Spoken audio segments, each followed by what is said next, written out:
L-esportazzjoni tal-patata għal diversi bdiewa Maltin tfisser il-bażi tal-għajxin tagħhom u ilha hekk għal diversi snin.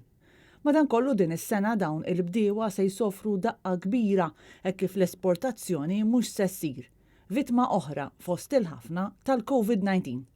Dan għaliex it-talba għal prodott tal-bdiewa tagħna mill-pajjiżi Ewropej din is-sena naqset immens u anke l-loġistika saret aktar diffiċli.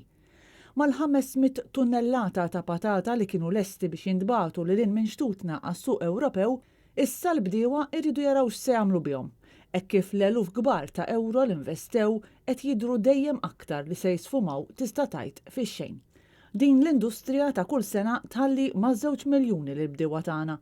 Din is-sena se tkun qed tħalli ħafna spejjeż, kif spjegalna Malcolm Borg, koordinatur tal-Għaqda Bdiewa Attivi. Fl-agrikoltura il-patata pereżempju li qegħdin naqalgħu issa ġiet miżruha 4 xhur ilu li fejn ma kenniex idea x'ħajġi bil-virus mhux bil-virus.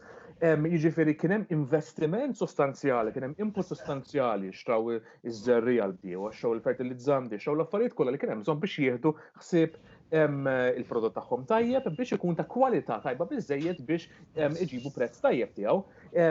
Jiġifieri huma laħqu għamlu dawn l-ispejjeż kollha. Meta ġejna sjunnu, sfortunatament,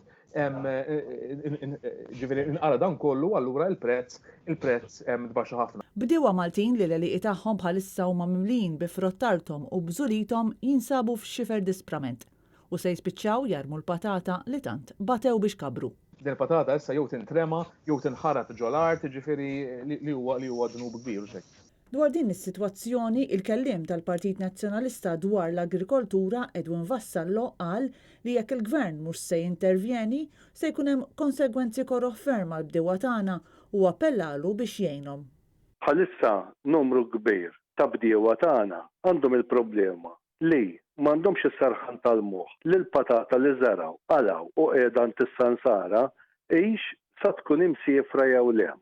Din hija l-problema tal-uniku esportazzjoni li għad baqanna mill-bidja tagħna. Jekk aħna maħniex bħala pajjiż, bħala gvern, sa jirnexxielna nsolvu din il-problema, il-bidja se tkompli taqla daqqa ta' ħadd. Il-prezz tal-patata f'dawn l-aħħar ġimgħat waqa' drastikament u fejn fi żminijiet normali xkora patata ta' 25 kilo kienet tinbih madwar 12 euro, issa l-valur tagħha niżel bin-nofs.